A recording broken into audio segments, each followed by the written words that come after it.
Islam yang dilakukan oleh tokoh-tokoh besar Minangkabau. Dan banyak sejarawan memandang bahwa gerakan Padri ini merupakan gerakan pembaruan Islam. Seperti yang dijelaskan dalam jurnal sejarah Universitas Andalas tahun 2021 halaman 44, dijelaskan bahwa gerakan Padri ini adalah usaha memperbaiki sistem-sistem atau praktik-praktik yang ada di adat Minangkabau ini yang dibawakan oleh Haji Miskin dan Haji Piobang setelah mereka belajar dari Mekah.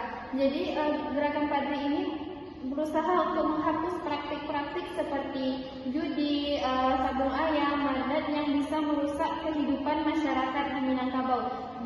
Oleh karena itu, gerakan Padri ini merupakan gerakan pembaharuan untuk memperbaiki sistem moral dan sosial di Minangkabau tersebut. Saya tidak menolak bahwa masalah sosial, tetapi saya berpendapat bahwa pembaruan Padri tersebut bukan pembaruan murni. Terdapat dalam jurnal penelitian sosial Humaniora UIN Imam Bonjol Padang pada tahun 2020 halaman 91 menjelaskan bahwa sebagian kelompok Padri menerapkan aturan dengan cara represif seperti hukuman keras, penyerangan kepada negeri yang menolak ajaran mereka, dan ini menunjukkan bahwa gerakan tersebut menimbulkan kekacauan sosial. Saya menghargai pendapat Anda, tetapi meski ada pun konflik, saya justru melihat gerakan Padri ini merupakan fondasi penting antara adat dan ajaran agama Islam. Karena telah disebutkan dalam jurnal Sejarah Kebudayaan Universitas Negeri Padang tahun 2022, disebutkan bahwa gerakan Padri ini ingin memperkuat Islam dalam adatnya dalam prinsip di Minangkabau. Seperti yang kita ketahui, prinsip Minangkabau itu yaitu adat bersandi syarat bersandi kitabullah. Jadi gerakan Padri ini untuk memperkuat ajaran Islam dalam masyarakat Minang ini, bukan untuk melemahkannya, tetapi meluruskan ajaran ini sesuai dengan ajaran Islam. Tetapi sejarah lokal menunjukkan pada masa awal banyak penghulunya justru menyerang adat mereka diserang.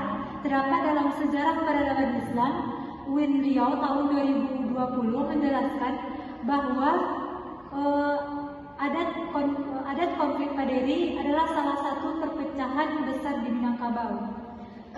Tetapi kita tidak boleh melupakan bahwa gerakan Padri ini merupakan kesadaran anti kolonialisme.